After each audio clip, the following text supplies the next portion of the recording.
Well so good morning मेरी आवाज clear आ रही है बेटा? गुड मॉर्निंग मेरी आवाज क्लियर आ रही है सभी को?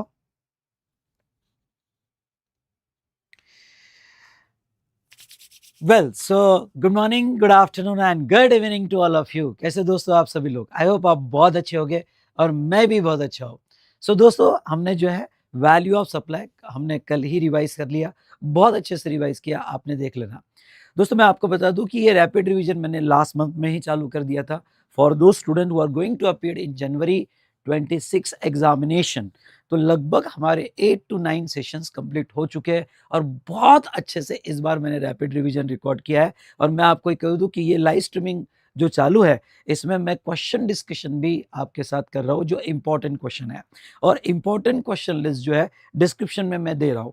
तो आपके पास अगर नया क्वेश्चन होगा तो वो क्वेश्चन नंबर भी मिल जाएंगे, और अगर आपके पास अगर 2024 का भी क्वेश्चन होगा तो उसके भी क्वेश्चन नंबर मैं कोट कर रहा हूँ। तो दोस्तों मैं जस्ट ये बताना चाहता हूँ कि रैपिड रिवीजन में हम बहुत अच्छा रिवाइज करने वाले हैं। और देखो इस बार टैक्स का पेपर जो है टफ चेक हुआ है, इसलिए आप अगर ये रैपिड रिवीजन करने के बाद क्वेश्चन बैंक कर लेते हो तो आपका बहुत अच्छे से कवर हो जाएगा।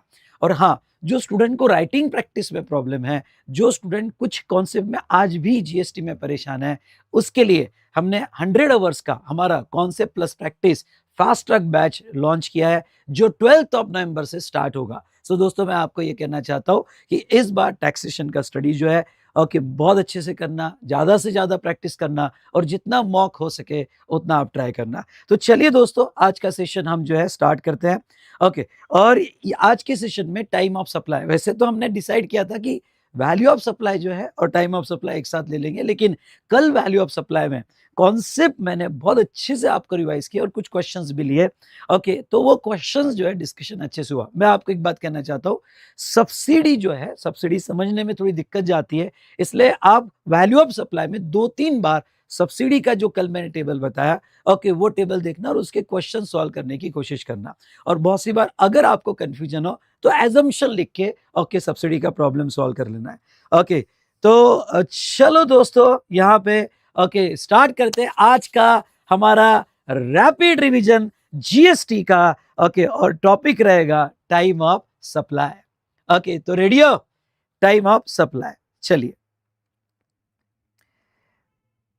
तो सर इधर का मौसम कैसे है? अभी इतना इधर ठंड नहीं चालू है बेटा, ठीक है। तो चलिए, तो टाइम ऑफ सप्लाई अगर हम देखें यहाँ पे तो सबसे पहले ओके टाइम ऑफ सप्लाई में आपको बता दो बहुत इजी चैप्टर है और इस बार आपके एग्जाम में आने के चांसेस है। और स्पेशली जो पहले 10 मार्क का क्वेश्चन है, ये 10 मार्क के क्वेश्चन में टाइम ऑफ सप्लाई की एडजस्टमेंट आपको पूछी जा सकती है।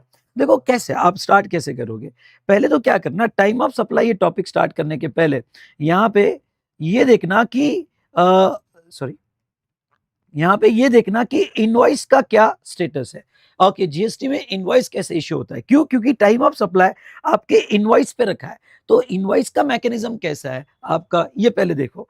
तो अगर आप देखते हो टाइम ऑफ सप्लाई में तो सेक्शन 31 ओके जो आगे आपको इनवॉइस चैप्टर आता है इसमें कहा है अगर आप गुड सप्लाई कर रहे हो, सुनो मेरी बात, अगर आप गुड सप्लाई कर रहे हो तो आपने इनवॉइस कब देना चाहिए?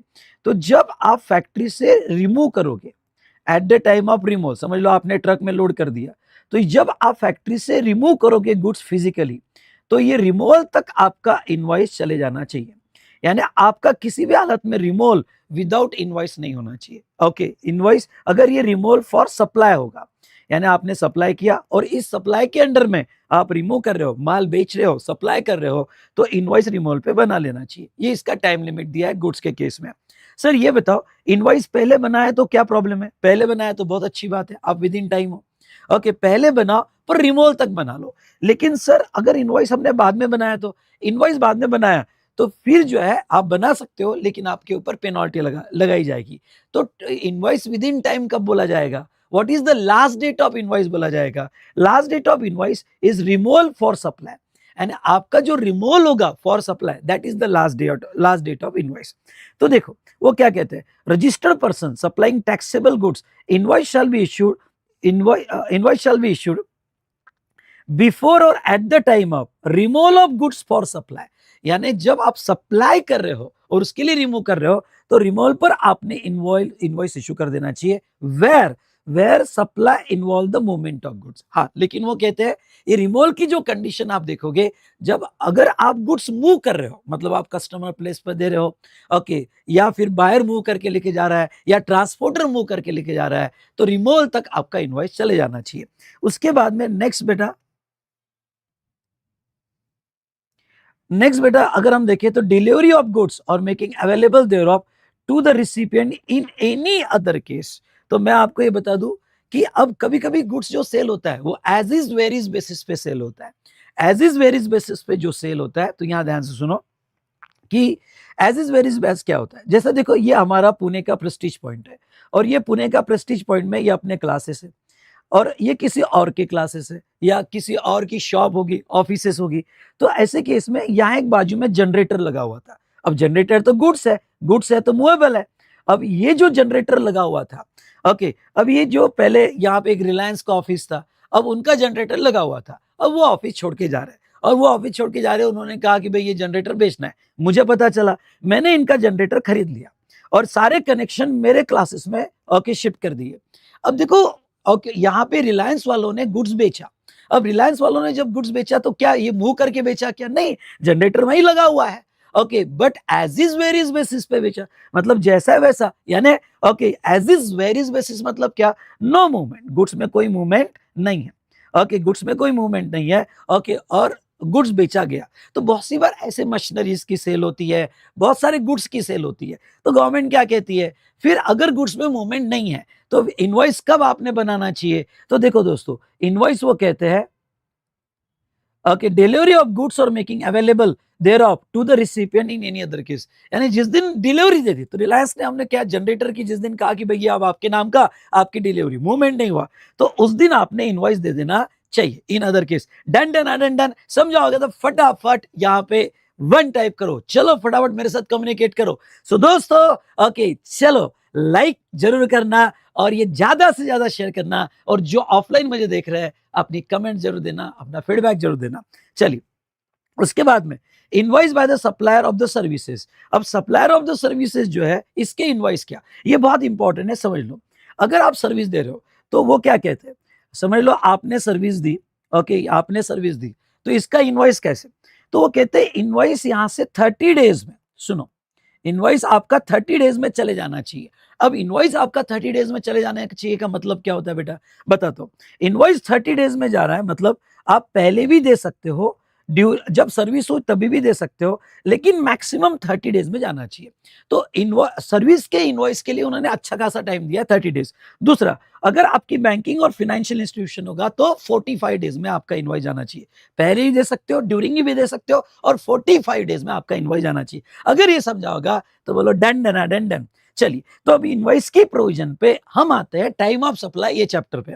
तो time of supply under section 12 and 3, section याद रहे तो चलेगा। ओके, बहुत अच्छी बात है। ओके, आपको जो यहाँ पे लिखते वक्त अगर आपने सेक्शन कोड किए तो मार्किंग थोड़ी अच्छी बढ़ जाती है। इस बार मैंने देखा, टफ पेपर चेक हुआ, लेकिन मैंने देखा कि जिन्होंने सेक्शन वगैरह ओके कोड किए, ओके, मेरे को आके डिस्कस किया उन्होंने कि सर हमने सेक्शन ऐसे ऐसे कोड किए, उन्होंने अच्छा स्कोर किया है। लेकिन सेक्शन कोट ही करना, इसका टेंशन मत लेना, बिना सेक्शन के भी अच्छे मार्क्स मिलते हैं, पर अगर कोट करो तो आपका प्रेजेंटेशन थोड़ा अच्छा रहता है। चलिए, तो सेक्शन 12 जो है time of supply of goods, और सेक्शन 13 जो है time of supply of services, कैसे फिक्स करना। अब देखो, हम ये टाइम ऑफ सप्लाई मतलब क्या, मतलब आप गवर्नमेंट को कब पे करोगे, आप गवर्नमेंट की पेमेंट करने की लायबिलिटी कब आएगी। तो देखो, ओके, जीएसटी में गवर्नमेंट को पे करने की लायबिलिटी कब आएगी? ओके, एक तो फॉरवर्ड चार्ज में आती है, ठीक है, और एक रिवर्स चार्ज में आती है। ये दो मेन होता है, फॉरवर्ड और रिवर्स। ओके, और ईसीओ भी एक तरह का फॉरवर्ड चार्ज ही है। तो यहाँ पे मैं ये कहूंगा कि सप्लायर, एक तो सप्लायर देगा, नहीं तो रिसिपिएंट देगा, ये दो मेन है, और आपको एग्जाम में इस दो मेन चीजें याद रखना है। अच्छा, सप्लायर की लायबिलिटी है पे करने की, तो सप्लायर गवर्नमेंट को कब देगा, उसका टाइम ऑफ सप्लाई कब आएगा। तो देखो, पहले गुड्स देखते हैं। गुड्स का बहुत इजी है, अगर आपको एग्जाम में गुड्स का आता है ना तो मार्क्स मत छोड़ना। और गुड्स के केस में वो क्या कहते हैं, देखो, okay, earlier of date of issue of invoice, सुनो मेरी बात। ओके, वो क्या करते हैं, ए बच्चा इधर देख, ओके मेरी बात सुन। Okay, date of issue of invoice, और last date of issue of invoice whichever is earlier.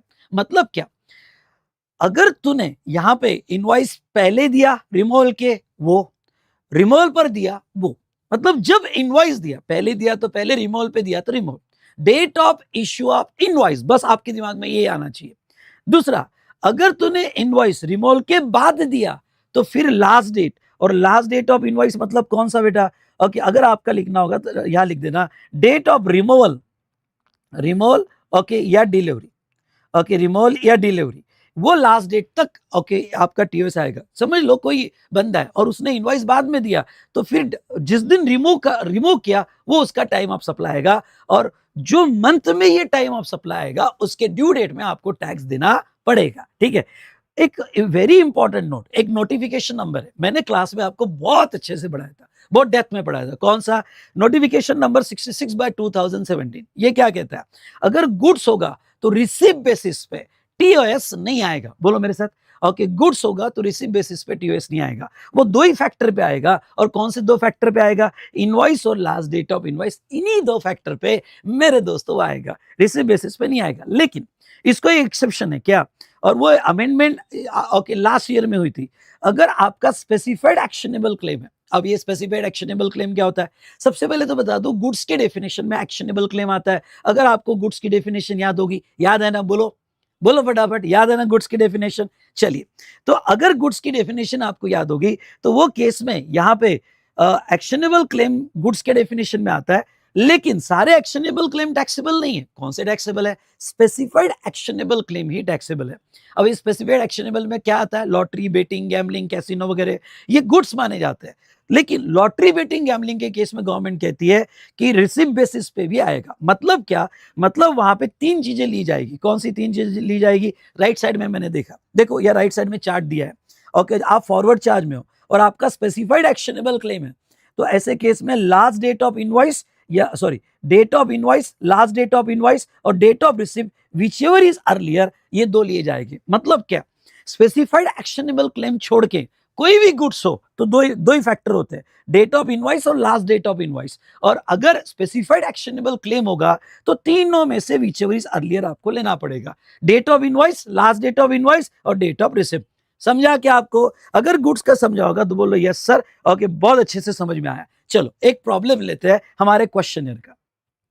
Okay, questionnaire के प्रॉब्लम टू, सिंपल प्रॉब्लम लेते हैं समझने के लिए।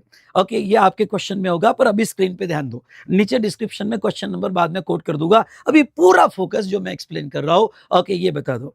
तो यहां पे देखो, मंच and Vansh trading company registered supplier is liable to pay GST under forward charge. एक मिनट, किस में है ये बेटा? रिवर्स चार्ज में कि फॉरवर्ड चार्ज में? फॉरवर्ड चार्ज में।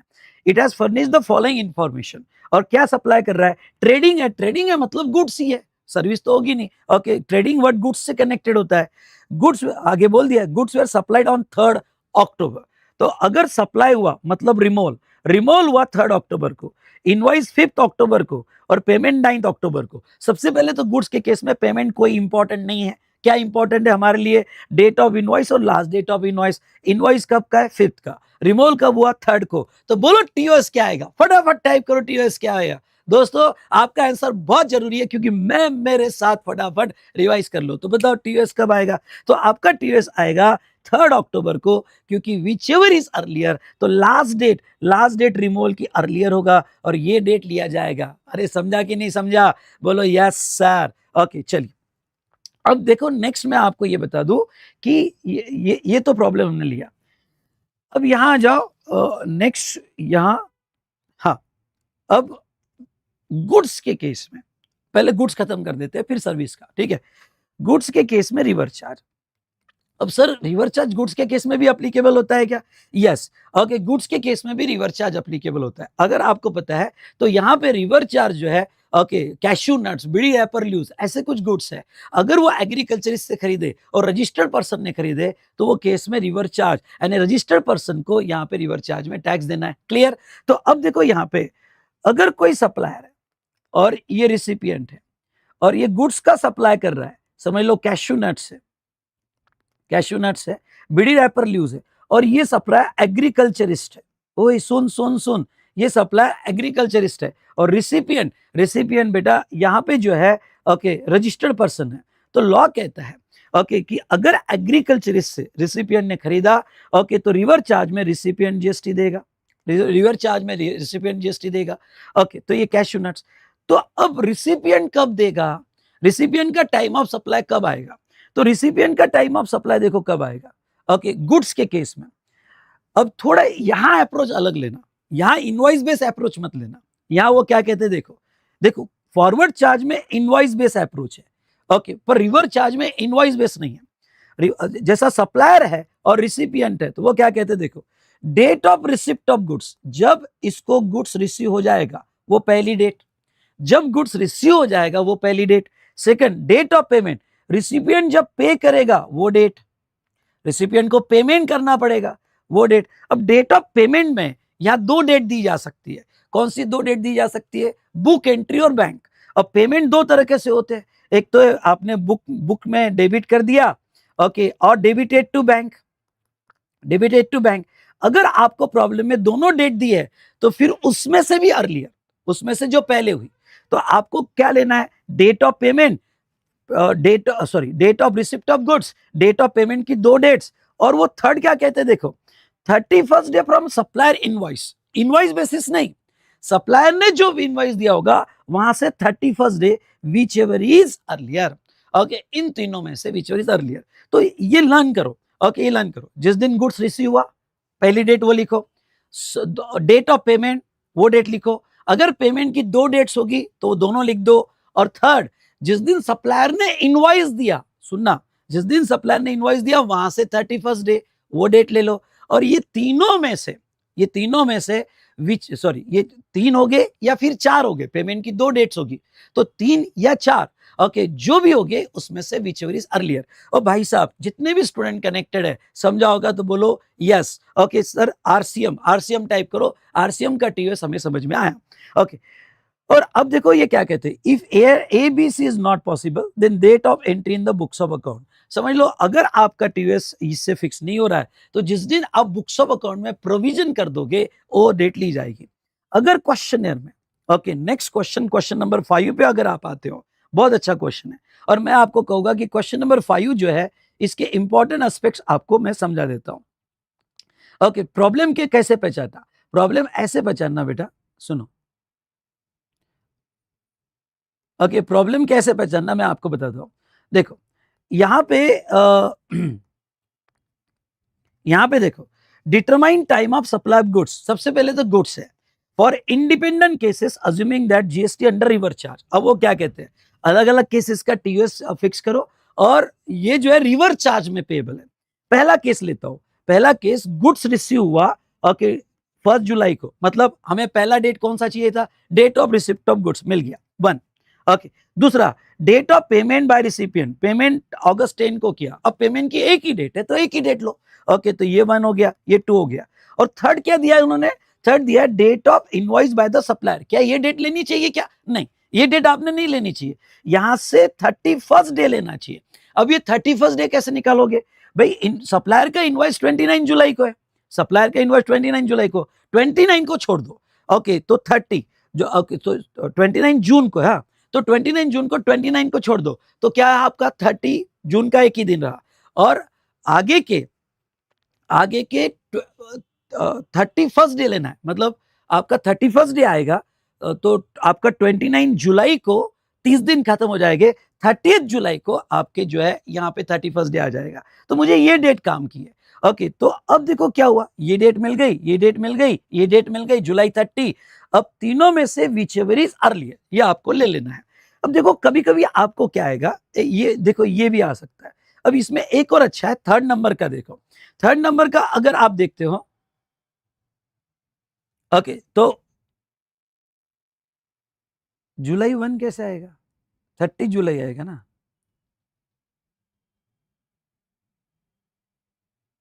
यहां से 31st डे लेना पड़ेगा ना बेटा, 30 जुलाई आएगा। तो हाँ आपका TOS, sorry TOS whichever is earlier, तो आपका इन तीनों में से TOS whichever is earlier 1 जुलाई, करेक्ट ओके, जुलाई 1 जुलाई आपका अर्लियर आएगा, correct correct correct, very good. उसके बाद में नेक्स्ट अगर हम बात करें, एक ये वाली एडजस्टमेंट वाला क्वेश्चन देखो, ये बड़ा अच्छा है, third, July 1 date of receipt है, part payment 30 June, balance payment okay July 20। अब देखो अगर बात रिवर्स चार्ज की है, मानता हूं कि ये गुड्स है, मानता हूं ये गुड्स है, पर बात अगर रिवर्स चार्ज की है तो ऐसे केस में आपको पेमेंट कंसीडर करने पड़ेंगे। फॉरवर्ड चार्ज में नोटिफिकेशन नंबर 66/2017 लग जाता है और वो केस में रिसिप्ट बेसिस काम का नहीं है फॉरवर्ड चार्ज में। ओके, लेकिन अगर आप रिवर्स चार्ज हो, फॉरवर्ड चार्ज में रिसिप्ट बेसिस इंपॉर्टेंट नहीं है, लेकिन आप रिवर्स चार्ज हो तो डेट ऑफ पेमेंट आपको कंसीडर करनी पड़ेगी। तो अब इसमें ये वाली एडजस्टमेंट सच में बहुत अच्छी है। ओके, क्या कि भाई पार्ट पेमेंट आपका 30 जून हुआ और बैलेंस जुलाई हुआ, तो जब भी पेमेंट पार्ट पार्ट होते हैं तो वो केस में आपके दो टीओएस निकलेंगे। अब देखो बेटा ये रैपिड रिवीजन है, मैं बहुत डिटेल में तो नहीं समझा सकता लेकिन ट्राई कर रहा हूं। तो आपको दो टीओएस फिक्स करने पड़ेंगे। तो अब देखो क्या करना पड़ेगा आपको यहाँ पे जुलाई 1 जून 30 पहले पार्ट के लिए, और ये 31st day from the invoice, इन तीनों में से विचवर इज अर्लियर, और दूसरा जुलाई 1 जुलाई 20 और आपका 31st डे, इन तीनों में से विचवर इज अर्लियर। ऐसे दो टीओएस आपके फिक्स हो गए। ओके, अगर इस प्रॉब्लम में कुछ टेक अवे लेना है आपको प्रॉब्लम एग्जाम के हिसाब से, तो ये थर्ड वाली एडजस्टमेंट टेक अवे लेना। ओके, बिल्कुल वो लिख दो, एक स्टार करोगे मतलब एग्जाम के पहले पढ़ना है। उसके बाद में एक एडजस्टमेंट ये है, ओके, इस प्रॉब्लम में क्या, इस प्रॉब्लम में एक एडजस्टमेंट है कि यहाँ पेमेंट की दो डेट दी है, यहाँ पार्ट पार्ट पेमेंट नहीं है, यहाँ भाई बुक एंट्री इस दिन की और बैंक अकाउंट इस दिन, बैंक अकाउंट को डेबिट इस दिन हुआ। ये समझ में आया क्या? तो ऐसे केस में यहां पे अगर जुलाई 5 है और पेमेंट की दो डेट है तो दोनों ले लो, पेमेंट की दो डेट्स है तो दोनों ले लो, और यहां से 30 जो भी 31st डे आएगा, ओके, कौन सा आएगा 31st डे, तो यहां आपका जुलाई 2 आएगा, तो यहां आपको दोनों पेमेंट की डेट्स लेना है और 31st दिन लेना है और आपका टीओएस आ जाएगा। तो ये प्रॉब्लम में मेन टेक अवे था पार्ट पेमेंट का, बाकी तो ठीक है। ओके, तो जब भी आप क्वेश्चनियर पढ़ो ना तो यहाँ का मेन क्या है जो एग्जाम के पहले पढ़ के जाना है, मेन टेक अवे क्या है, तो थर्ड एडजस्टमेंट। पूरा प्रॉब्लम नहीं भी पढ़ा तो भी ये थर्ड और fourth adjustment, done done done done, मजा आ गया, मजा आया होगा तो एमजेड टाइप करो। तो ये हमने गुड्स का ओके फॉरवर्ड और रिवर्स दोनों देख लिया, समझ में आई बात? ओके, चलो अब हम सर्विस का देख लेते हैं, सर्विस का फॉरवर्ड और रिवर्स। थोड़ा यहाँ कॉन्शियस रहना, क्योंकि सबसे ज्यादा आज तक प्रॉब्लम पूछे है, आपको एग्जाम के हिसाब से इंपॉर्टेंट बोल दूं कि क्या है, तो सबसे ज्यादा प्रॉब्लम जो पूछे है वो पूछे है सर्विस का रिवर्स चार्ज, सर्विस का रिवर्स चार्ज वाला। ओके, इस पे सबसे ज्यादा क्वेश्चंस आपको पूछे गए हैं। नाउ अब देखो यहाँ पे मैं आपको बता दूं सर्विस के लिए रिवर्स चार्ज क्या है। सबसे पहले सर्विस के कॉन्टेक्स्ट में कैसे सोचना, if invoice is issued with in time. अब यहाँ पे क्या बोला है, यहाँ पहला क्राइटेरिया, सर्विस का क्वेश्चन आया कि पहला क्राइटेरिया क्या इनवॉइस विद इन टाइम है। अगर इनवॉइस विद इन टाइम, अब कैसे पता चलेगा इनवॉइस विद इन टाइम, तो ऊपर मैंने बताया कि भाई इनवॉइस टाइम में कब बोला जाएगा, 30 और 45 डेज। तो अगर आपका इनवॉइस, अपने आप को सवाल पूछना, इनवॉइस विद इन टाइम 30 या 45 डेज या उसके पहले, तो फिर इनवॉइस या date of receipt whichever is earlier, invoice और date of receipt whichever is earlier. तो सर्विस में आपको रिसिप्ट कंसीडर करना है, क्योंकि यार नोटिफिकेशन 66/2017 एप्लीकेबल नहीं है। ये तो मैंने रेगुलर क्लास में बहुत अच्छे से पढ़ा है भाई साहब, आपको रेगुलर में मैंने सिर्फ एग्जाम के हिसाब से नहीं पढ़ाया, मुझे पता है कि आप आर्टिकलशिप में जाओगे और आर्टिकलशिप में जाने के बाद मेरा नाम जरूर लोगे। ओके, इसलिए वो कॉन्टेक्स्ट में मैंने पढ़ाया हुआ है आपको। ओके, चलिए, और विद इन टाइम भी हमने बैच कंप्लीट किया था। सो दोस्तों मैं आपको ये बताना चाहता हूं कि यहाँ पे इनवॉइस और date of receipt whichever is earlier. दोस्तों अब रिसिप्ट में यहाँ दो डेट्स आपको दी जा सकती है, कभी कभी रिसिप्ट में बैंक में कब मिला और बुक्स में एंट्री कब है, जब चेक से मिलता है। अगर आपको रिसिप्ट में दो डेट दी गई तो दोनों कंसीडर कर लेना, मतलब फिर वहां पे डेट ऑफ इनवॉइस और रिसिप्ट की दो dates whichever is earlier. अब समझ लो नेक्स्ट वो क्या कहते हैं, नेक्स्ट वो कहते हैं invoice not within time. अगर इनवॉइस टाइम में नहीं है, अब दूसरा सवाल अपने को पूछना, नॉट इज इन टाइम, तो date of completion of service, यानी जिस दिन सर्विस कंप्लीट हुई, अब वो आप कंप्लीशन कहो या सप्लाई ऑफ सर्विस कहो या प्रोविजन ऑफ सर्विस कहो, मतलब एक ही है। मतलब आपको लिखना है तो लिख देना, तीनों का मतलब एक ही है, कंप्लीशन कहो, ओके, कंप्लीशन कहो, या आएगा date of supply of service कहो, सप्लाई ऑफ सर्विस कहो, या date of provision of service कहो। प्रोविजन ऑफ सर्विस को। ओके, तीनों का मतलब एक ही है। तो आपको जो है यहाँ पे जिस दिन सर्विस कंप्लीट हुई, अगर इनवॉइस विद इन टाइम नहीं है, या receipt whichever is earlier.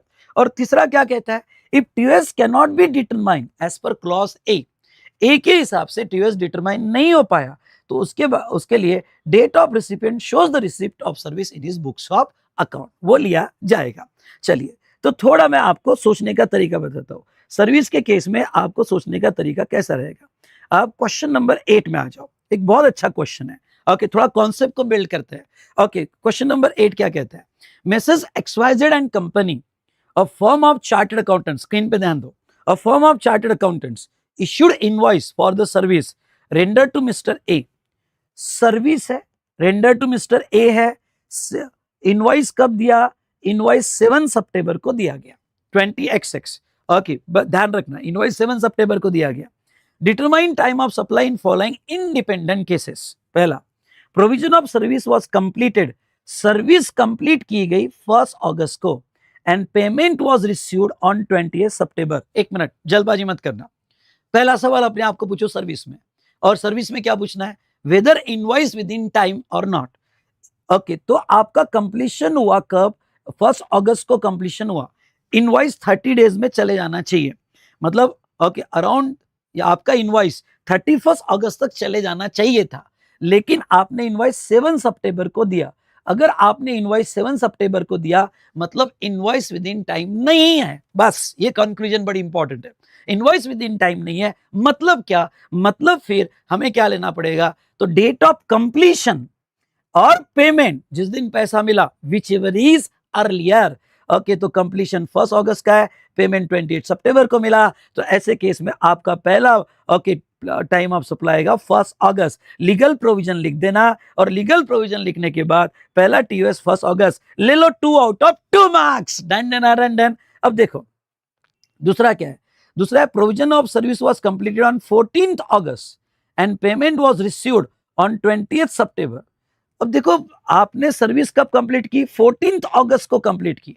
फिर से अपने को पूछो, 14 अगस्त को सर्विस कंप्लीट की, ओके, और इनवॉइस कब दिया, इनवॉइस जो है ओके 7 सितंबर को दिया, तो मतलब इनवॉइस विद इन टाइम है। अगर यहां से 30 डेज में इनवॉइस चले गया, इनवॉइस विद इन टाइम है, अगर इनवॉइस विद इन टाइम है, तो फिर क्या लेंगे भाई साहब, फिर लेंगे इनवॉइस या receipt whichever is earlier, मतलब यहां पे आ जाएगा आपका 7 सितंबर। डन डन डन डन, मिल गया और एक मार्क आपको। चलिए, ये भी हो गया, ये भी हो गया। थर्ड देखो, थर्ड वो क्या कहते हैं, mister A made the payment on 3 August, payment 3 August को हुआ, where provision of service was remaining to be completed, मतलब सर्विस नहीं दी पर पैसा एडवांस में आ गया। ओए तेरी, पैसा एडवांस में आ गया, ओके, पैसा पहले आ गया, तो 3 अगस्त जो है आपका एडवांस पे टीओएस आ जाएगा। यानी डेट ऑफ इनवॉइस, इनवॉइस तो 7 सितंबर का है, और आपका यहां तक देखा जाए 3 अगस्त को पेमेंट आ गया, तो आपकी टीओएस 3 अगस्त को आ गई। अरे क्लियर हुआ कि नहीं हुआ। एंड नाउ ये रहा लास्ट सिचुएशन आपके सामने, mister A made the payment on 15 सितंबर, 15 सितंबर को पेमेंट हुआ, okay, and where provision of service was remaining to be completed at that time. 15 सितंबर को पेमेंट हुआ, लेकिन उसके पहले 7 सितंबर को इनवॉइस जा चुका था। अगर 7 सितंबर को इनवॉइस जा चुका था, पहले तो क्या इनवॉइस विद इन टाइम है, हाँ, क्योंकि सर्विस अभी तक कंप्लीट हुई नहीं, सर्विस दी नहीं, तो हमने इनवॉइस पहले दे दिया, तो इनवॉइस पहले दे दिया, तो इनवॉइस विद इन टाइम है। अगर इनवॉइस विद इन टाइम है, ओके, तो इनवॉइस और payment whichever is earlier. तो क्या करना, एग्जाम में जब भी तुम ये पढ़ो ना, पहले ये क्वेश्चन पढ़ लेना, क्वेश्चन नंबर 8। इससे क्या हो जाएगा, आपकी मेमोरी सेट कर देगी कॉन्सेप्ट को, ओके, क्योंकि इसमें सारी सिचुएशंस है, तो कॉन्सेप्ट को मेमोरी सेट कर देगी। और फिर कॉम्प्लिकेटेड क्वेश्चन उठाना, कॉम्प्लिकेटेड क्वेश्चन कौन से मैं बताऊंगा, ओके, पर इसको इससे ना 5 मिनट में सेट कर लेना। ए भाई मजा आया क्या, जितने भी स्टूडेंट कनेक्टेड हो और मजा आया होगा, तो फटाफट यहाँ पे सारे कम्युनिकेट करो और वन टाइप करो। चलिए, ओके, मजा आएगा तो कमेंट जरूर दीजिएगा जो ऑफलाइन है, कि सर मजा आ गया। ओके, चलिए, अब उसके बाद में नेक्स्ट ये कॉन्सेप्ट पे आते हैं। ओके, सी वाला कॉन्सेप्ट, कि भाई यहां पे just minute, hmm,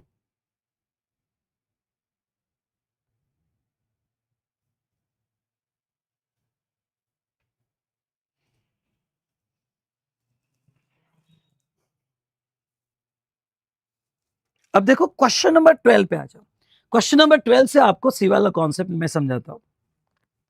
investigation shows that, question को समझ लेना, investigation shows that ABC and company carry out service of cleaning and repairs of tank in a apartment complex. ABC company थी, ओके सुनो, एबीसी कंपनी थी और ABC company ने service दिया, और सर्विस दिया क्लीनिंग एंड रिपेयर्स क्या of tank in an apartment complex for which apartment owners association showed a payment in cash on 4th April to them against the work of his description। तो अब देखो यहां पे क्या क्या है, एबीसी एंड कंपनी ने रिपेयरिंग सर्विस दिया, ओके, अपार्टमेंट ओनर्स एसोसिएशन को, मतलब सोसाइटी को, अपार्टमेंट ओनर एसोसिएशन को। तो रिसिपिएंट कौन है, अपार्टमेंट ओनर्स एसोसिएशन रिसिपिएंट है। और इन्होंने पेमेंट जो किया, इनके बुक्स में पेमेंट बताया जा रहा है, ओके, 4th अप्रैल को, मतलब इन्होंने बताया कि हमको 4th अप्रैल को सर्विस मिल गई, पेमेंट किया 4th अप्रैल को सर्विस मिल गई रिसिपिएंट ने। The date of work are not clear, date of work are not clear from the records of ABC and company and have not issued the invoice, okay, enter in the payment of their books of account. बहुत सी बार क्या होता है, supplier ABC and company ये record में अभी entry नहीं बता रहा है, कौन बताएगा यार, ड्यू डेट आ रही है, इनकम टैक्स लग जाएगा, तो वो टैक्स बचाने के लिए, इनकम टैक्स बचाने के लिए अभी एंट्री वगैरह कुछ नहीं, हो सकता है उसने कैश में ले लिया, ब्लैक में ले लिया, जो भी है। तो वो कह रहे हैं कि सप्लायर ने अपने रिकॉर्ड्स में कुछ भी नहीं बताया, सप्लायर ने कुछ भी नहीं बताया। ओके, तो देखो नॉर्मली हमारा क्या होता है, हमारा कॉन्सेप्ट ये होता है कि सप्लायर, देख भाई, आइदर तू इनवॉइस, ओके, इनवॉइस बता दे या रिसिप्ट बता दे। तो सप्लायर ने अगर इनवॉइस और रिसिप्ट बता दिया तो इनवॉइस और रिसिप्ट विच इज अर्लियर, अगर उसने इनवॉइस नहीं भी बताया पर कंप्लीशन बता दिया तो कंप्लीशन और रिसिप्ट विच इज अर्लियर। पर सप्लायर के रिकॉर्ड में दोनों नहीं मिल रहे, ए और बी, अब क्या करें। तो वहां सी क्या कहता है, सी ये कहता है कि सप्लायर के रिकॉर्ड में ना इनवॉइस मिल रहा है, ओके, सप्लायर के रिकॉर्ड में नेक्स्ट जो है इनवॉइस भी नहीं मिल रहा है, कंप्लीशन भी नहीं मिल रहा है, रिसिप्ट भी नहीं मिल रही है, कुछ भी नहीं मिल रहा है। तो फिर ठीक है, रिसिपिएंट के रिकॉर्ड में, यानी वो जो हमारी सोसाइटी ओनर्स एसोसिएशन, उनके रिकॉर्ड में कौन सी दिन का पेमेंट है, 4th अप्रैल का। तो सप्लायर का टीओएस, सप्लायर का टीओएस रिसिपिएंट के रिकॉर्ड में जिस दिन एंट्री होगी उस दिन सप्लायर का टीओएस माना जाएगा। बेटा तू हमसे नहीं छूट सकता सप्लायर, ओके, इसके रिकॉर्ड में 4th अप्रैल का है ना, चल फिर तेरा टीओएस 4th अप्रैल को माना जाएगा। अगर आपने मेरा रेगुलर क्लास किया होगा तो मैंने जयसर वाला एग्जाम्पल दिया था, याद करो, याद होगा जयसर वाला, तो जे टाइप करो।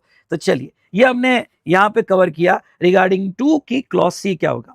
नाउ अब सर्विस के केस में रिवर चार्ज बहुत इंपॉर्टेंट है, ओके, रिवर चार्ज क्या कहता है, देखो, टाइम ऑफ सप्लाई। अब ये बहुत अच्छे से इसके रिलेटेड जितने भी क्वेश्चंस आपको मिलते हैं एक एक लाइन लिख कर जाना, आएगा मतलब आएगा आपको रिवर चार्ज वाला, ये समझो। अगर आपकी सर्विस रिवर चार्ज में होगी, रिवर चार्ज में हमने कौन कौन सी सर्विस देखी, ये याद होगा आपको, अगर आपने मेरा रिवीजन किया होगा। और देखो मैंने बहुत अच्छे से रिवीजन करके रखी है और जस्ट रिसेंट स्टार्ट की है। डिस्क्रिप्शन में प्लेलिस्ट आपको मिल जाएगी, टेलीग्राम चैनल ज्वाइन कर लो, टेलीग्राम चैनल ज्वाइन करते ही आपको प्लेलिस्ट मिल जाएगी। मैं कंटिन्यूस मैसेज अपडेट कर रहा हूँ, थोड़ा आप स्क्रॉल कर लेना तो आपको सारी डिटेल्स मिल जाएगी। सो दोस्तों मैं आपको ये कहना चाहूँगा, वो सारे रिविजन सेशंस कर लेना प्लीज। ओके चलो, तो अब देखो जीटीए सर्विस हुई, दूसरा लीगल सर्विस हुई, स्पॉन्सरशिप सर्विस हुई, हमने बहुत सारी सर्विसेज देखी अंडर रिवर चार्ज। ओके, अब देखो TOS is on, reverse charge में रिसिपिएंट को टैक्स देना है, तो TOS is on date of payment, date of payment समझ लो, जीटीए सर्विस है या लीगल सर्विस है, रिसिपिएंट है और रिसिपिएंट रिवर चार्ज में है, आरसीएम में है। तो अब आपको रिसिपिएंट एंगल से सोचना पड़ेगा क्योंकि उसका टीओएस निकालना है। तो रिसिपिएंट का टीओएस कब आएगा, जब ये जीटीए को पे कर देगा। पहले तो लिया डेट ऑफ पेमेंट, अब पेमेंट की दो डेट्स आपको दी जा सकती है, अब बुक एंट्री और जहां पे बैंक, तो दोनों कवर कर लेना। डेट ऑफ पेमेंट पहला दे दिया इन्होंने, और दूसरा क्या बोला, 61th day from supplier's invoice. अगर जीटीए ने इनवॉइस दिया होगा, अगर जीटीए ने इनवॉइस दिया होगा, इनवॉइस मतलब यहां टैक्स इनवॉइस, तो जिस दिन इनवॉइस दिया वहां से 61th डे, आपको वहां से 61th डे, तो आपको इनवॉइस बेसिस पे टीओएस नहीं फिक्स करना है, जिस दिन इनवॉइस दिया वहां से 61th डे लेना है। अगर सप्लायर ने इनवॉइस दिया होगा, ब्रैकेट में लिखो, ओके, अब सप्लायर इनवॉइस कब दे सकता, आपको रिवर चार्ज याद होगा, तो सप्लायर इनवॉइस कब दे सकता है, okay, if supplier is registered person, लिख दो ब्रैकेट में, सप्लायर इज रजिस्टर्ड पर्सन तो वो इनवॉइस दे सकता है। और अब और क्या कहते हैं देखो आगे, और कहते हैं ये या और ये, और date of invoice issued by recipient, तो ब्रैकेट में लिखो self invoice if supplier is unregistered person, self invoice if supplier is unregistered person. और ये जो है ना लास्ट टाइम की अमेंडमेंट थी जो आपको कंटिन्यू रहेगी, सितंबर में भी अप्लीकेबल थी, जैन में भी अप्लीकेबल है और आगे भी अप्लीकेबल रहेगी। तो मैं आपको ओके ये बता दूं, जैसे देखो मैंने आरसीएम में क्या पढ़ाया था आपको, एक सप्लायर सॉरी ओके आरसीएम में क्या पढ़ाया था मैंने आपको, सप्लायर है, रिसिपिएंट है और रिवर चार्ज है। रिवर चार्ज है तो टैक्स रिसिपिएंट को ही देना पड़ेगा। ओके रिवर चार्ज है तो टैक्स रिसिपिएंट को ही देना पड़ेगा। लेकिन सप्लायर रजिस्टर्ड पर्सन होगा तो टैक्स इनवॉइस देगा। ओके मैंने बहुत अच्छे से आपको पढ़ाया था, वो सप्लायर टैक्स इनवॉइस देगा और उसका पेमेंट रिसिपिएंट करेगा। ओके तो रिसिपिएंट चुपचाप अपना पेमेंट करेगा रिवर चार्ज में, और सप्लायर अनरजिस्टर्ड पर्सन होगा तो वो तो अपना नॉर्मल इनवॉइस देगा उसके। ओके वो अपना नॉर्मल इनवॉइस देगा, लेकिन रिसिपिएंट को सेल्फ इनवॉइस बनाना पड़ता है। ओके इसका सेल्फ इनवॉइस बनाना पड़ता है। याद आ रहा है सेल्फ इनवॉइस? याद आ रहा होगा तो सेल्फ टाइप करो, मेरे साथ कम्युनिकेट करो। देखो मेरे साथ आप कम्युनिकेट करोगे ना तो बहुत इन्वॉल्व हो जाओगे। ये एक पढ़ने का तरीका होता है, मैं आपको कह रहा हूं ये पढ़ने का तरीका होता है, इग्नोर मत करना। तो सेल्फ इनवॉइस बनाना पड़ता है। तो देखो अगर सप्लायर ने इनवॉइस बनाया होगा पहले केस में तो यहां से 61 डे, यहां से 61 डे। और अगर सप्लायर ने इनवॉइस नहीं बनाया होगा, अगर सप्लायर ने इनवॉइस नहीं बनाया होगा क्योंकि वो अनरजिस्टर्ड है, तो जिस दिन आपने सेल्फ इनवॉइस बनाया, वो मतलब जिस दिन आपने रिसिपिएंट ने इनवॉइस इश्यू किया वो डेट आपको लेनी पड़ेगी। Okay I hope you understood what I am saying. Okay मेरा बस इतना कहना है कि ये देखना कि प्रॉब्लम में इनवॉइस बना है कि नहीं बना है, किसने बनाया है इनवॉइस, ठीक है। ओके तो डेट ऑफ पेमेंट या 61 डे और डेट ऑफ पेमेंट या self invoice. Okay date of payment और सेल्फ इनवॉइस ये आपने लेना। और आगे को क्या कहते हैं देखो, whichever is earlier, if A, B and C is not possible then date of entry in the books of account, date of entry in the books of account। अब आप क्या करो, क्वेश्चन नंबर 12 में आ जाओ, क्वेश्चन नंबर 12 में आ जाओ। Okay और ये 12 में थोड़ा समझने की कोशिश करते हैं, रिवर चार्ज माइंड में कौन से फिट करने की कोशिश करते हैं। नहीं 12 नहीं सॉरी, क्वेश्चन नंबर 13 में, नहीं एक मिनट,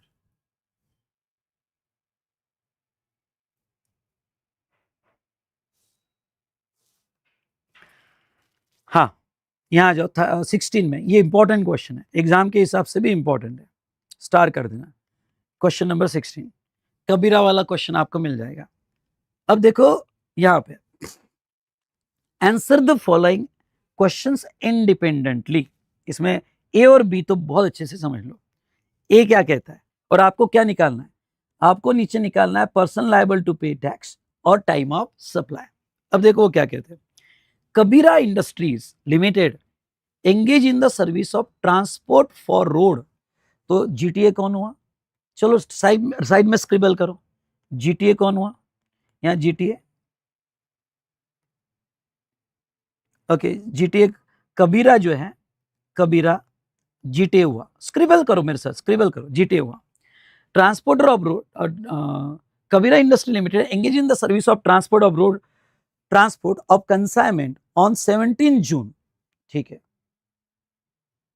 नहीं नहीं नहीं नहीं सॉरी सॉरी मेरे से गलती हो गई, यहाँ पे कबीरा इंडस्ट्री बोल रहे हैं वो engages the service of transporter, मतलब जीटीए की सर्विस कबीरा ले रहा है, जीटीए की सर्विस उसने एंगेज किया, जीटीए की सर्विस कबीरा ले रहा है for road transport of consignment on 17 June, ठीक है।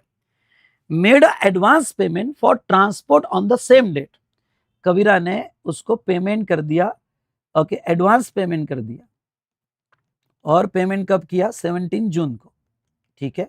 स्क्रिबल करो मेरे साथ, 17 जून को। However, consignment could not send immediately on account of strike in the factory, and instead it was sent on 20 July. Consignment जो है 20 जुलाई को दी गई, ओके 20 जुलाई को दी गई। Invoice was received from the transporter, transporter से इनवॉइस आया, ट्रांसपोर्टर से invoice आया 22 जून, नो सॉरी 22 जुलाई। अब देखो what is the time of supply of transporter service. एक मिनट, अपने दिमाग में बराबर स्टेप बाय स्टेप चलो। सबसे पहले जीटीए, अब इन्होंने खुद ही बोल दिया कि भाई यहां पे जो इनवॉइस है, सप्लायर ने इनवॉइस जो दिया, ओके, इनवॉइस यहां पे 22 जुलाई को दिया। अब मैं एक एजम्पशन लूंगा और वो एजम्पशन ये लूंगा कि भाई सप्लायर जो है अनरजिस्टर्ड पर्सन है। अगर मैं एजम्पशन ये लिखता हूं कि सप्लायर यूआरपी है तो हम सेल्फ इनवॉइस बनाएंगे। अगर मैं एजम्पशन ये लूंगा कि सप्लायर रजिस्टर्ड पर्सन है, अच्छा, सप्लायर अगर रजिस्टर्ड पर्सन है तो वो सिचुएशन में, सुनो पहले सुन लो मेरी बात, अगर वो सिचुएशन में, ओके, ऐसे वो केस में फिर हमें सेल्फ इनवॉइस की सवाल ही नहीं, क्योंकि टैक्स इनवॉइस वही देगा। यहां तक समझा क्या? ट्रिकी पॉइंट है। अगर सप्लायर जीटीए रजिस्टर्ड पर्सन है तो टैक्स इनवॉइस वही देगा। अगर टैक्स इनवॉइस ये देगा तो सेल्फ इनवॉइस वाला क्राइटेरिया ही नहीं आएगा। यहां तक समझा होगा तो वन टाइप करो। तो अब लॉ क्या कहता है, ये सर्विस आपको पहला, ये सर्विस आइडेंटिफाई करनी पड़ेगी जीटीए, रिवर्स चार्ज वाली है भाई साहब, रिवर्स चार्ज वाली है सर्विस। तो आपको कितना सोचना पड़ेगा पता है क्या? पहली बात तो ये गुड्स नहीं है। ओके सुनो, पहली बात तो ये गुड्स नहीं है, ध्यान से सुनना, ये गुड्स नहीं है, ये क्या है? सर्विस। और सर्विस में भी ये किसमें? रिवर्स चार्ज में आती है। रिवर्स चार्ज में आती है मतलब 13(3) में आती है। ओके 13(3) में आती है तो चलो याद करो, मैं टीओएस कैसे फिक्स करूंगा? डेट ऑफ पेमेंट, और सप्लायर ने इनवॉइस दिया होगा तो 61th डे, सप्लायर ने इनवॉइस दिया होगा तो 61 डे। और अगर सेल्फ इनवॉइस होगा तो फिर मैं ये बी वाला नहीं देखूंगा, फिर date of payment and self invoice दोनों में से पहले लूंगा। यहां तक क्लियर हुआ?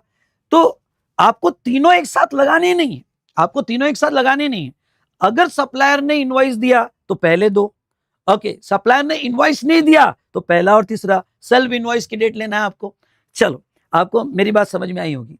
तो ऐसे केस में, ओके, सप्लायर अगर हम अज्यूम करते रजिस्टर्ड पर्सन है और वो इनवॉइस दे रहा है तो वो सिचुएशन में डेट ऑफ पेमेंट, पेमेंट 17 जून को है, ओके, पेमेंट 17 जून को है, और 61th day from supplier's invoice, तो 22 जुलाई से 61th डे निकालो। ओके 61 डे जो भी आपका आएगा। तो ऐसे केस में देखो, इसका आंसर अगर हम देखेंगे तो आपको लिखना कैसे है, लिखना कैसे है तो मैं आपको बता देता हूं। इसको बिल्कुल केयरफुली लिखो। पहले आप जो है, ओके, यहां पे पहला जो है आप लिखो कि ट्रांसपोर्टेशन सर्विस में रिसिपिएंट नोटिफाइड कैटेगरी में आता है, रिवर्स चार्ज है। रिवर्स चार्ज में टीओएस कैसे फिक्स होता है? Okay, discussion in given case, यहाँ पे वर्ड, यहाँ पे वर्ड कबीरा कर देना, हाँ, कलसीता आया वहां कबीरा कर देना। कबीरा रिसिपिएंट है, कंपनी है, नोटिफाइड पर्सन है, रिवर्स चार्ज लग जाएगा, रिवर्स चार्ज लग जाएगा। और यहाँ पे 17 जून आपका डेट ऑफ पेमेंट है और आपका 61th day from supplier's invoice, तो ये 61th day from supplier's invoice, तो आपका 21 सितंबर आएगा। 21 सितंबर ये डेट कैलकुलेट करके आपका TOS whichever is earlier, तो वो आपका 17 जून। ये कब बेटा? ये एक सेफर साइड एजम्पशन में लिख लेना, we assume that recipient is not required to issue self invoice। हम एज्यूम कर रहे हैं कि रिसिपिएंट सेल्फ इनवॉइस इश्यू नहीं कर रहा है। अब देखो यहाँ पे मैं आपको एक बात बता देता हूँ, ये एजम्पशन भी लिख लो सेफर साइड, और उन्होंने क्लियर कट बोला है कि भाई यहाँ इनवॉइस दिया गया। अगर इनवॉइस दिया जीटीए ने, मतलब ही जीटीए रजिस्टर्ड है और वो इनवॉइस दे रहा है हमें, इनवॉइस का मतलब टैक्स इनवॉइस। तो ऐसे केस में आप एजम्पशन ले लो कि सेल्फ इनवॉइस नहीं है, तो फिर डेट ऑफ पेमेंट और 61 day whichever is earlier. Okay, ओ भाई समझा क्या? समझाओ तो बोलो यस सर। ओके, बहुत अच्छे समझ में आया। ओके, समझा होगा तो बोलो यस सर। ठीक है, अब सेकंड अगर आप देख रहे होगे,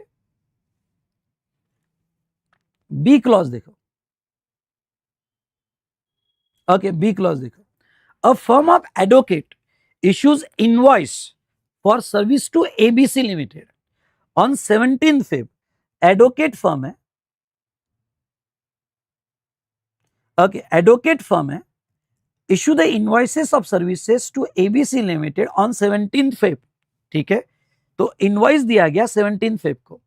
payment is contested bye ABC limited on the ground that on account of negligence of firm company case was dismissed by court for non-appearance, which is necessitated further appearance for which firm is billing a company। Dispute drag on finally payment is made on 3rd November, identify the time of supply of legal service. अब सुनिए, supplier है okay advocate या firm of advocate, और recipient company है and that is ABC, recipient company है that is ABC.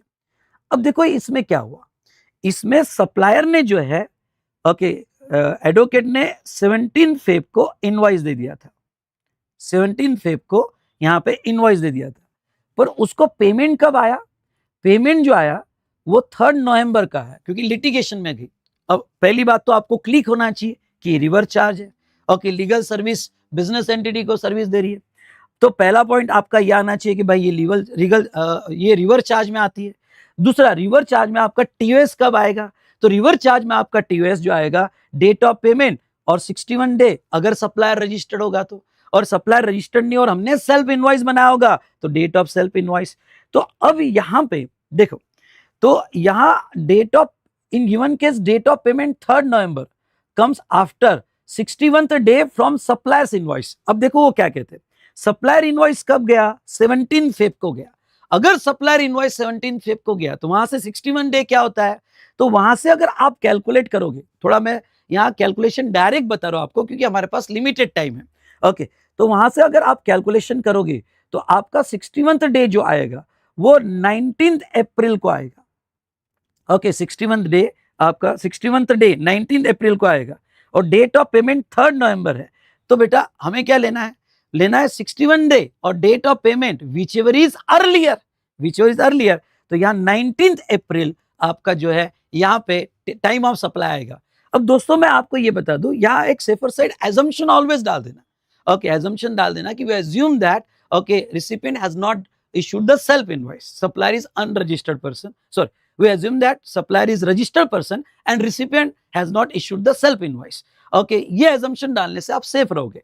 कभी कभी problem में अगर क्लियरली बोला है कि सप्लायर इज अनरजिस्टर्ड और रिसिपिएंट ने सेल्फ इनवॉइस बनाया, तो फिर सेल्फ इनवॉइस आपने कंसीडर करना, ओके और which ever is earlier consider करना। डन, यस और नो, ओके समझा होगा तो बोलो यस सर, ओके ये भी क्वेश्चन अच्छा था, तो इसके ए और बी आपने जो है अच्छे से करके जाना है, ओके चलो।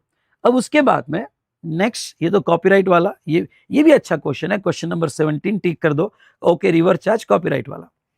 अब देखो एक क्वेश्चन जो अब थोड़ा एडवांस लेवल के क्वेश्चन में आपको थोड़ा डिस्कस कर लेता हूं और इसके ट्रिकी पॉइंट डिस्कस कर लेता हूं, ठीक है। अब क्वेश्चन नंबर 18 अगर आप देखोगे ए लिमिटेड वाला, ओके क्वेश्चन नंबर 18 अगर आप देखोगे ए लिमिटेड वाला, तो ये प्रॉब्लम आपने क्यों सॉल्व करके पूरा लिखकर क्यों देखना चाहिए, क्योंकि इसमें जॉब वर्क सर्विस है और दूसरा गुड्स है, मतलब आपको एक साथ गुड्स और सर्विस के दोनों के टीओएस फिक्स करना है। तो गुड्स और तो मजा आएगा, क्यों मजा आएगा, क्योंकि जब आप गुड्स के टीओएस फिक्स करोगे तो आपको ये प्रिंसिपल ध्यान रखना है, क्या, date of issue of invoice और लास्ट डेट ऑफ इनवॉइस, बात खत्म, रिसिप्ट बेसिस नहीं। इसलिए ये प्रॉब्लम है जब गुड्स का, तो ये देखो गुड्स में कंफ्यूजन करने के लिए आपको एडवांस दिया, ये दिया, वो दिया, पर भाई साहब आपको 2 डेट पे फर्म रहना है। कौन सी 2 डेट पे फर्म रहना है, date of issue of invoice या लास्ट डेट, मतलब डेट ऑफ रिमोट, खत्म। इसके बेस पर ही टीओएस निकालना है। पेमेंट आधा पहले आया आधा बाद में आया, बिल्कुल इंपॉर्टेंट नहीं। लेकिन सर्विस के केस में, क्योंकि जॉब वर्क तो सर्विस है, ओके तो जॉब वर्क अगर सर्विस है तो ये सिचुएशन में आपको कॉन्शियस हो जाना पड़ेगा, और आपको कॉन्शियस होके क्या, सर्विस के केस में आपको देखना पड़ेगा कि विद इन टाइम है कि नहीं है, नॉट विद इन टाइम है कि नहीं है, और फिर अकॉर्डिंगली रिसिप्ट, ओके या इनवॉइस या completion which ever is earlier, उसमें भी पार्ट पेमेंट होगा। तो पहले पार्ट का टीओएस अलग, दूसरे पार्ट का टीओएस अलग। तो भाई साहब ये क्वेश्चन में क्या है, अगर आप सर्विस लेते हो, ओके तो सर्विस में हमने क्या देखा था, date of invoice, okay date of invoice और रिसिप्ट, पर इनवॉइस विद इन टाइम है क्या, तो आपका सर्विस कब कंप्लीट हुआ, आपका 6 मार्च को कब सर्विस कंप्लीट हुआ, आपने इनवॉइस कब दिया, 11 मार्च को दिया, मतलब इनवॉइस विद इन टाइम है। अगर इनवॉइस विद इन टाइम है तो फिर इनवॉइस, ओके इनवॉइस और रिसिप्ट, तो पहला रिसिप्ट, तो पहला टीओएस रिसिप्ट पे आ जाएगा, और दूसरा टीओएस इनवॉइस और रिसिप्ट तो इनवॉइस पे आ जाएगा। तो आपको इस तरह से सारे फैक्टर को कंसीडर करना है। भाई साहब ये क्वेश्चन समझा क्या, करके जाना, लिख कर जाना, बहुत आपको हेल्पफुल रहेगा। ओके तो चलिए भाई साहब, ओके ये डिस्कस हो गया हमारा। फिर मैं आपको कहूँगा यस नेक्स्ट इंपॉर्टेंट क्वेश्चंस में, चलो ठीक है 19 तो ओके। अब हम वापस चार्ट पे आ जाते हैं। ये हमने टीओएस देख लिया दोनों फैक्टर का। अब देखो payment up to 1000 in excess of invoice, ये क्या कहता है? अब ये दोनों के लिए पर मोस्टली अप्लीकेबल है रिसिप्ट पे। बहुत सी बार क्या होता है कि सप्लायर ने आपको इनवॉइस दिया, उसने इनवॉइस इशू किया आपको, और वो इनवॉइस इशू किया यहाँ पे अराउंड ओके, जिसकी वैल्यू थी यहाँ पे इनवॉइस समझ लो 10,320, और उसके ऊपर जीएसटी लगा के दे दिया 10,320, और जो भी जीएसटी लगता है जीएसटी लगा के दे दिया। रिसिपिएंट ने उसको लमसम जो है 10,500 पेमेंट कर दिया। ओ भाई साहब ओके, मांगा गया था 10,320 और पेमेंट हुआ 10,500, तो रिसिपिएंट ने एक्स्ट्रा पे कर दिया। ओके, एक्स्ट्रा पे कर दिया।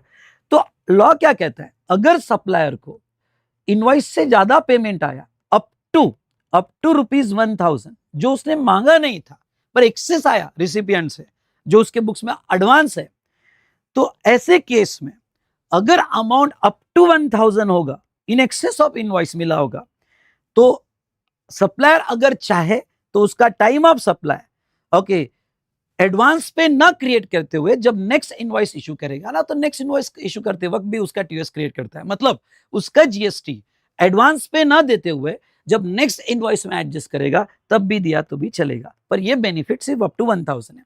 अगर आपका एक्सेस पेमेंट 1000 से ज्यादा होगा, एक्सेस पेमेंट 1000 से ज्यादा मिला होगा, तो वो केस में आपको एडवांस पे ही जीएसटी देना पड़ेगा अगर सर्विस होगा। गुड्स के केस में प्रॉब्लम नहीं है, लेकिन सर्विस के केस में एडवांस आया है तो जीएसटी आता है। तो एडवांस अगर 1000 से ज्यादा होगा तो उस पर आपको जीएसटी देना पड़ेगा। ओके, ये समझ में आएगा भाई साहब? समझ में आया तो बोलो यस सर, मजा आ गया। उसके बाद में रेसिडुअल केस। रेसिडुअल केस क्या कहता है कि अगर ओके आपका टीओएस इससे इससे इससे इससे इससे कोई डिटरमाइन नहीं हो पा रहा है। ओके सुनना, आपका टीओएस आपको डिटरमाइन नहीं हो पा रहा है किससे? ओके, तो TOS cannot be determine in any of the above case, then in case of periodical return to be filed, the date on which such return is filed वो लिया जाएगा। समझ लो आप क्रॉनिकल टैक्स एवेडर हो, आपने कोई टैक्स रिकॉर्ड मेंटेन नहीं की है, ना डेट ऑफ इनवॉइस है, ना कंप्लीशन है, ना रिमूवल है, कुछ भी नहीं है। आपकी बिल्कुल ओके रोज पेज पे लिखते हो, फाड़ के छोड़ देते हो, कोई एविडेंस से नहीं है, और आप पकड़े गए तो जब आपने रिटर्न फाइल करना चाहिए था, जो उसकी ड्यू डेट थी, वो आपका टीओएस माना जाएगा। और अगर आप रिटर्न में नहीं आते हो तो जिस दिन ऑफिसर ने आपसे पेमेंट मांगा कि आज के आज पेमेंट कर, वो टीओएस माना जाएगा। और उसके बाद में interest late fee penalty for delay payment of consideration, इसको समझ लो, interest late fee penalty for delay payment of consideration. हमने लास्ट चैप्टर में वैल्यूएशन में देखा था कि अगर आपको इंटरेस्ट फी पेनल्टी मिलती है और वो डिले पेमेंट ऑफ कंसिडरेशन की मिलती है, तो वो इंटरेस्ट ऐड होता है। और वो इंटरेस्ट कौन से मंथ में ऐड किया जाएगा? तो मैंने कहा था एक रिमार्क दे देना, जिस दिन वो एक्चुअली रिसीव होगा उस मंथ में कंसिडर किया जाएगा। ओके, तो ये था रिगार्डिंग टू यहाँ पे टाइम ऑफ सप्लाई। अब मैं आपको ये बात बता दूं रिगार्डिंग टू वाउचर। पहले एक प्रोविजन थी वाउचर आइडेंटिफाइबल और वाउचर नॉट आइडेंटिफाइबल।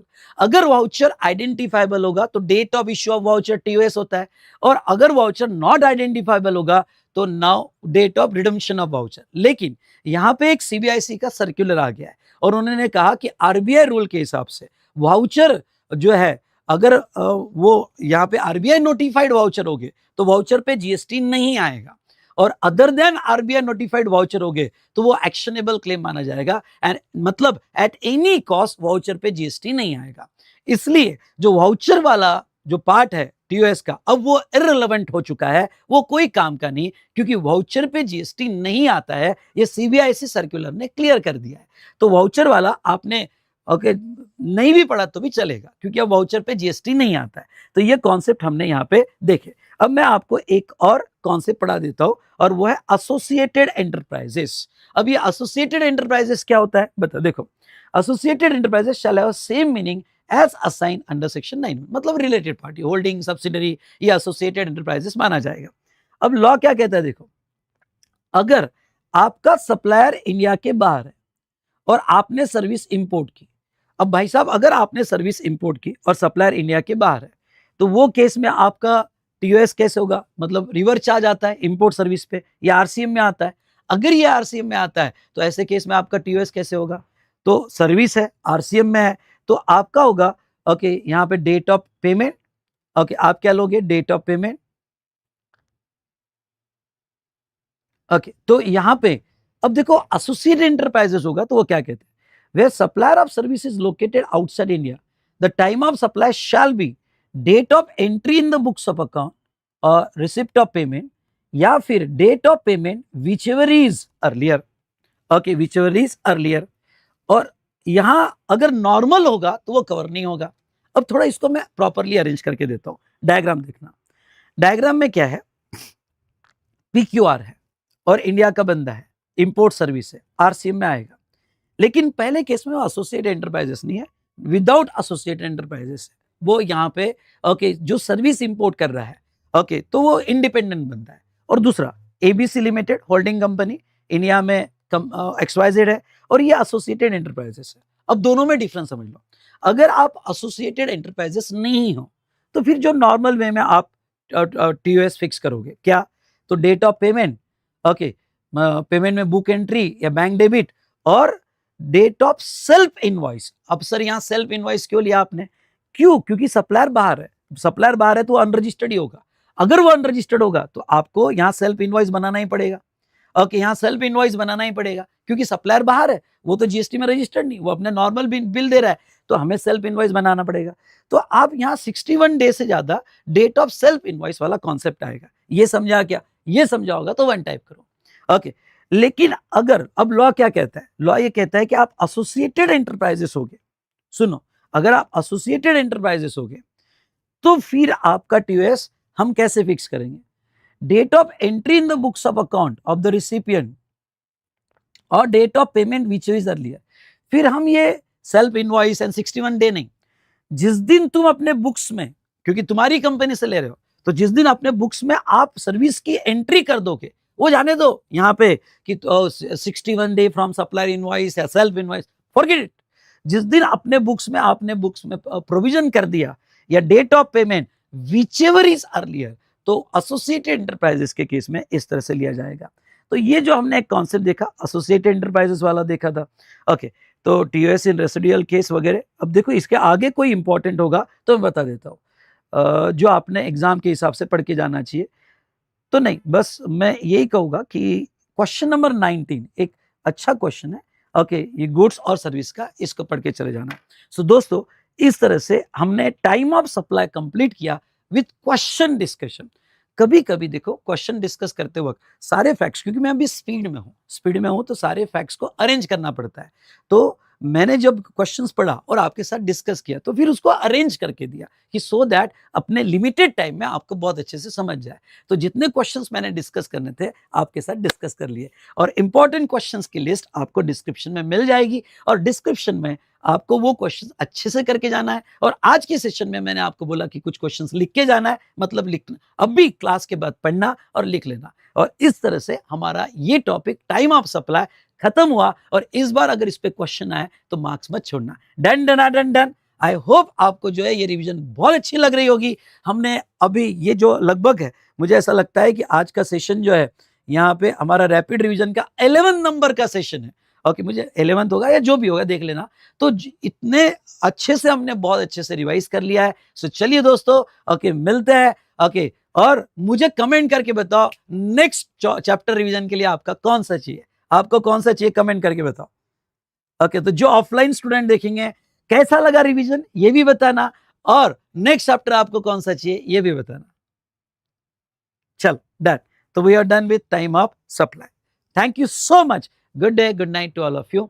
और दोस्तों मैं आपको ये बता दूं कि यस इस बार हमें बहुत अच्छे से पढ़ना है, टाइम वेस्ट मत करना, फटाफट रिवीजन करके इस बार बहुत अच्छा स्कोर लेना है। तो बोलो जीएसटी में इस बार 40 पार। Thank you so much, thank you so much. मिलते बेटा।